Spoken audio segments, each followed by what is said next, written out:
இது ஒன்றும் அவர் வீடு இல்லை, என் தாத்தா வீடு. இந்த வீட்டில் எனக்கும் பங்கு உண்டு.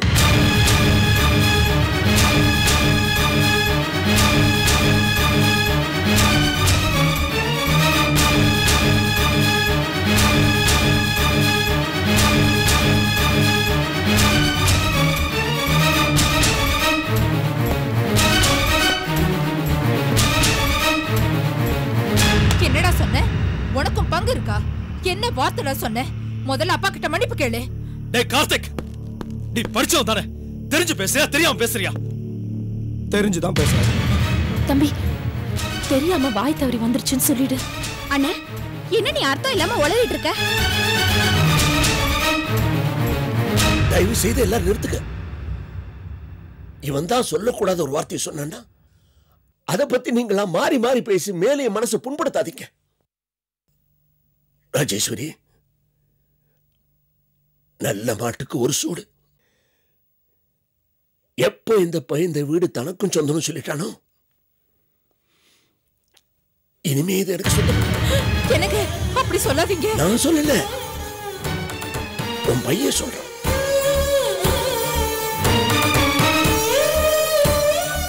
யாரோ சொல்ல வச்சுட்டாங்க.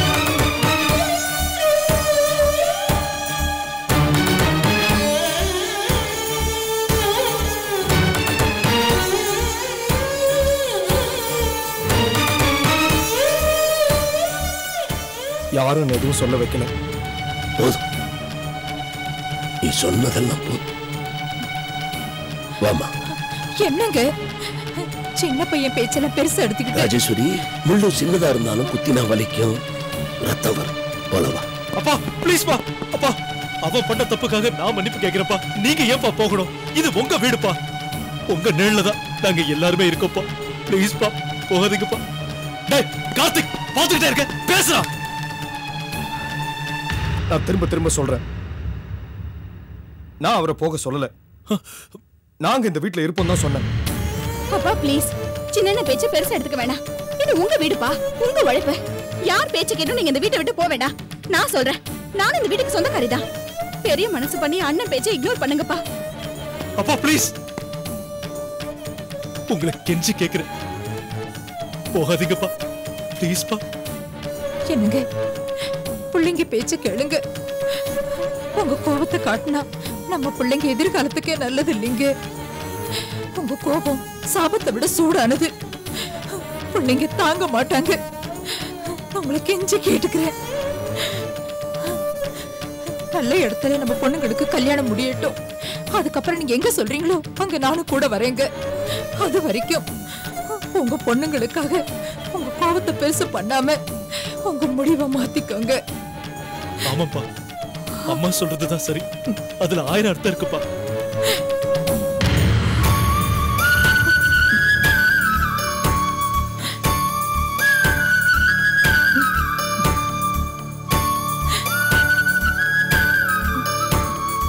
சரி, உள்ளவா.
என்ன சாந்தி, ஏன் அப்படி பாக்குற?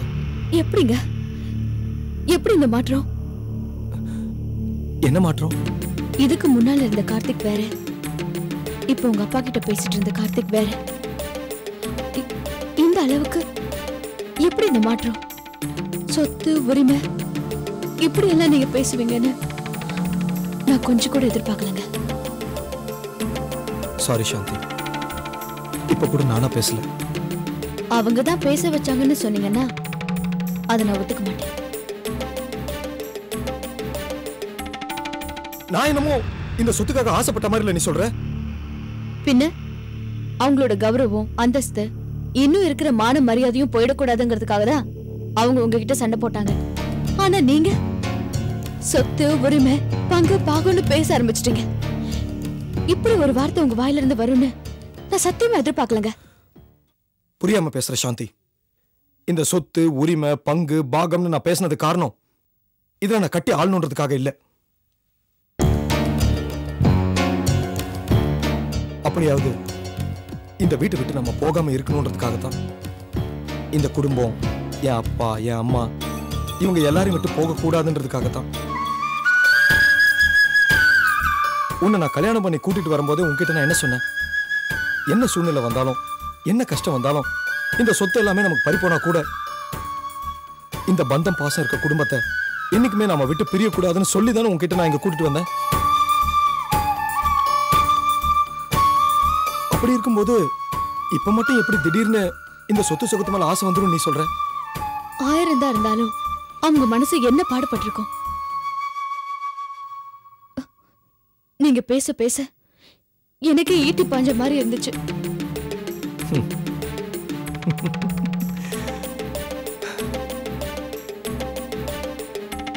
நீ என்ன புரிஞ்சுக்கலன்னா எப்படி சாந்தி? எனக்கு வேற வழி தெரியல. அப்பா அப்படி பேச பேச எங்க அவர்கிட்ட இருந்து நம்ம எல்லாரும் பிரிச்சுட்டு வரோன்னு எனக்கு பயம் வந்துருச்சு. அதனால தான் நான் அப்படிலாம் பேசிட்டேன். என்ன பண்றது? உடம்பு சரியில்லைன்னா மருந்து சாப்பிட்டு தானே ஆகணும். மருந்து சாப்பிடலன்னா நாம தானே கஷ்டப்படணும். ஏன் இப்படி ஒவ்வொருத்தரையும் ஒவ்வொரு விதத்துல கஷ்டப்படுத்துறான் அந்த ஆண்டவன்? எதுவுமே நிரந்தரம்ல, எல்லாமே மாறிட்டு தான் இருக்குங்கிறத உணர்த்தணும்.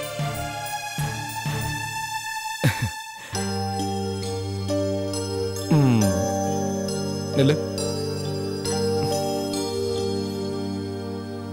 நான் உனக்கு மறுபடியும் சொல்றேன் சாந்தி. எது எப்படியோ, நம்ம எவ்வளவு கஷ்டப்பட்டாலும், நம்மளை எப்படிலாம் அவமானப்படுத்தினாலும் சரி, எக்காரணத்துக்கு கொண்டும் இந்த வீட்டை விட்டு நம்ம பிரிஞ்சு போக கூடாது சாந்தி. சரிங்க.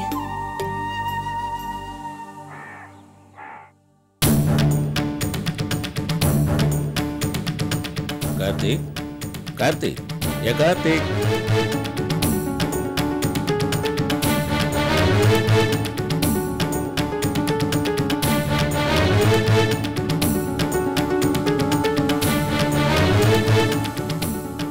எனக்கு கார்த்திகேய கூப்பிட்டீங்க?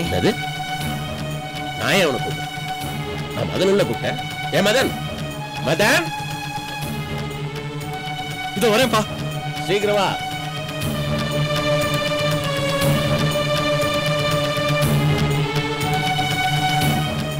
என்னப்பா கூப்பிட்டீங்களா? வக்கீலுக்கு போன் பண்ணி நான் உடனே வர சொன்னேன்னு சொல்லு.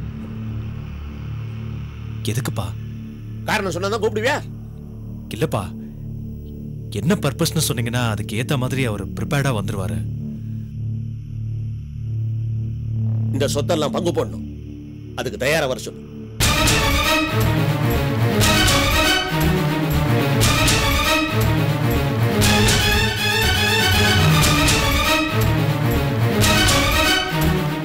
அப்பா சொல்றேன்னு கோவப்படாதீங்க. இப்ப சொத்தை பிரிக்கிற அளவுக்கு அவசியம் என்ன வந்தது? ஒரு அப்பங்கிற ஆணவத்துல நீங்கெல்லாம் பெரிய மனுஷங்க ஆயிட்டேங்கிறத நான் மறந்துட்டேன்ப்பா. மன்னிச்சுக்கோங்க. என்னோட அஜாக்கிரதையால என்னையே அழிச்சு பார்க்குற தெம்பு உன் தம்பிக்கு வந்துட்டு இல்ல. அதனால இனிமே என்ன அவசியம்னு ஆராய்ச்சி பண்றதுல அர்த்தமே இல்லை. கூப்பிடுறா வக்கீல. இல்லப்பா, எதிர்பாராத சம்பவங்களால உங்க மனசு ரொம்ப காயப்பட்டிருக்கு. அதனால சின்ன சின்ன விஷயங்கள் கூட உங்களுக்கு ரொம்ப வலியை ஏற்படுத்துது. எதிரா சின்ன விஷயம்? என்னை வீட்டை விட்டு வெளியே போய் சொல்லு. நீ யாரு? இந்த வீடு உனக்கா சொல்லணும் கேட்டால உன் தம்பி. அதுவா சின்ன விஷயம்? என்னங்க மதன் அப்படி சொல்லலைங்க. எவ்வளவு பெரிய விஷயமா இருந்தாலும் ஆழமா யோசிச்சு நிதானமா முடிவெடுப்பீங்கல்ல, அதே மாதிரி அவசரப்பட வேண்டாம் தாங்க சொல்றேன். யார் அவசரப்படுறா? நான் உன் பிள்ளையா?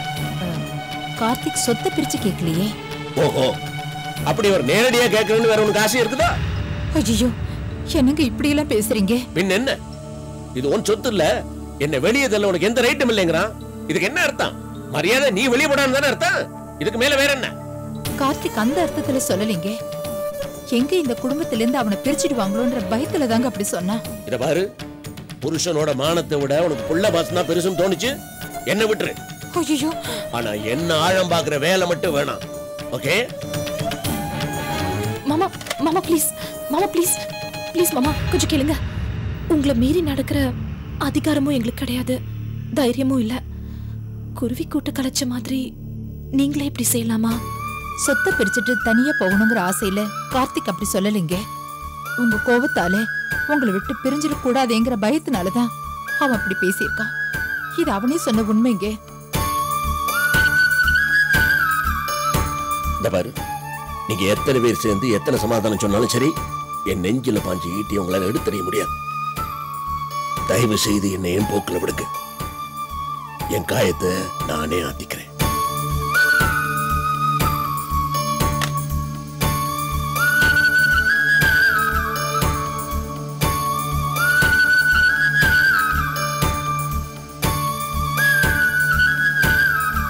சரி மாமா, உங்க முடிவுப்படியே சொத்தை பிரிச்சு கொடுத்துருங்க. ஆனா இது உங்க பிள்ளைங்க மட்டும் சம்பந்தப்பட்ட விஷயம் இல்ல. உங்களுக்கு 2 பொண்ணுங்க இருக்காங்க.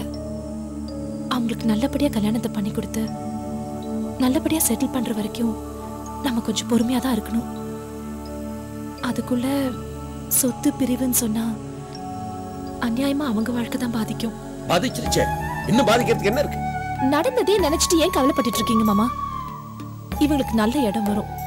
நீங்க தானே அடிக்கடி சொல்வீங்க, ஏதாவது ஒரு நல்ல விஷயம் தட்டி போச்சுன்னா இன்னொரு நல்ல விஷயம் நடக்கும்னு.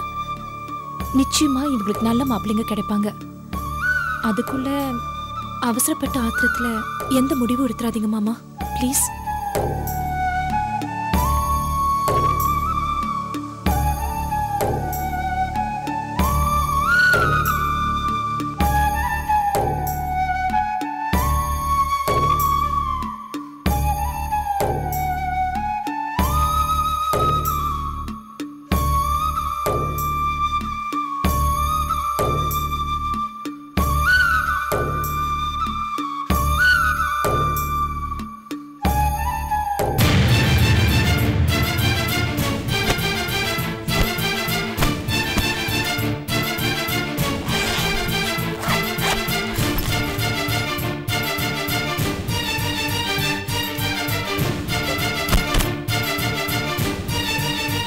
எங்கடி போற? எங்கேயோ போற? உனக்கு என்ன? என்ன பத்தி உனக்கு என்ன கவலை? கோடீஸ்வரன் வீட்டு மருமக, உன் குடும்பம், உன் புருஷன், உன் குழந்தை, இப்ப புதுசா வந்திருக்கிற உன் தங்கச்சி, அவங்கள போய் பாரு. என்ன பத்தி உனக்கு என்ன? நான் இப்ப என்ன தப்பு பண்ண நீ இப்படி என் மேல சீர்ற? நீ அக்காவானே எனக்கு சந்தேகமா இருக்கு. நான் உன் கூட பொறுக்க அதுல நினைக்க தோணுது. ஒரு அம்மா காட்டுற பாசத்தை உன்கிட்ட நான் எதிர்பார்க்கல. ஆனா ஒரு அக்கா காட்டுற பாசத்துல 10ல 1 பங்கு கூட உன்கிட்ட இல்ல. இந்த வீட்டுல இருக்கிறவங்க எனக்கு ஆதரவா பேசுறாங்க. நீதான் எனக்கு சாதகமா இல்ல. இந்த வீட்டையும் உன் கைக்குள்ள வச்சிருக்க, என்ன மட்டும் இந்த வீட்டு வாசல்ல வச்சிருக்க இல்ல. மொத்தத்துல இந்த வீட்டுக்கு மருமகா நடந்துக்கிறே தவிர எனக்கு அக்காவா இல்ல, அவ்வளவுதான். நழறத பார்த்தா உனக்கு சிரிப்பா இருக்கா? ஏ முட்டாள், சிரிக்க வேண்டிய நீயே அழும்போது சிரிக்காம என்னடி பண்றது? நான் உனக்கு சிரிக்க மட்டும்தான் கத்து கொடுத்துருக்கேன், அழ கத்து கொடுக்கல.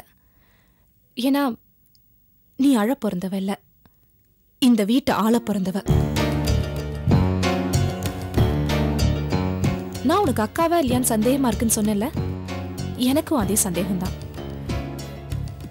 இவ்வளவு நாள் நீ என் கூட பழகியும் நீ இன்னும் என்ன சரியா புரிஞ்சுக்கல. எப்படி நீ எனக்கு தங்கச்சியான? எப்ப நான் உன்னை இந்த வீட்டுக்குள்ள கூட்டிட்டு வந்தேனோ அப்பவே நீ இந்த வீட்டுக்குள்ளே தான் இருக்கணும்னு நான் முடிவு பண்ணேன். இந்த வீட்டுல இருக்கிறவங்க கிட்ட நான் காட்டுற பாசம் அத்தை மாமா கிட்ட நான் காட்டுற பரிவு, என் கொழுந்தனார் கிட்ட நான் சப்போர்ட்டிவா இருக்கிறது, இதெல்லாம் வெறும் நாடகம்தான். நானே எழுதி நானே நடிச்சிட்டு வர நாடகம். இன்னை வரைக்கும் இந்த நாடகத்துல நல்லா நடிச்சிட்டு வர்றதுனால தான் இந்த வீட்டுல இருக்கிற எல்லாரையும் என் கைக்குள்ள வச்சிட்டு இருக்கேன். இது நீயே புரிஞ்சுக்கலன்ற போதுதான் நான் எவ்வளவு கரெக்டா நடிச்சிட்டு வரேன்னு எனக்கே புரியுது. அக்கா அக்கா அக்கா தான், அக்கா தான். எப்ப நம்ம அம்மா நம்மளை விட்டுட்டு போனாங்களோ அப்பவே நான் உன் அம்மா ஆயிட்டேன். நான் இந்த வீட்டுக்குள்ள மருமகளா வரும்போது இந்த வீட்டோட ஆதரவுல உனக்கு ஒரு நல்ல வாழ்க்கை அமைச்சு கொடுக்கணும்னு நிச்சயம் பண்ணேன். நான் இந்த வீட்டுக்குள்ள காலடி எடுத்து வச்ச அதிர்ஷ்டம் என் மாமனார் கோடீஸ்வரன் ஆனாரு.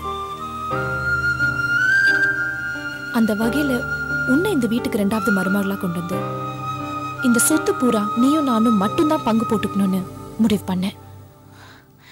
நிச்சயதார்த்த வரைக்கும் எல்லாம் நான் நினைச்ச மாதிரி தான் நடந்துட்டு வந்தது. ஆனா எங்கிருந்தோ வந்த அந்த சாந்தி ஒரு குழந்தையோட அந்த அறுத்துட்டு வந்தவ என் கனவு எல்லாத்தையும் அறுத்துட்டா.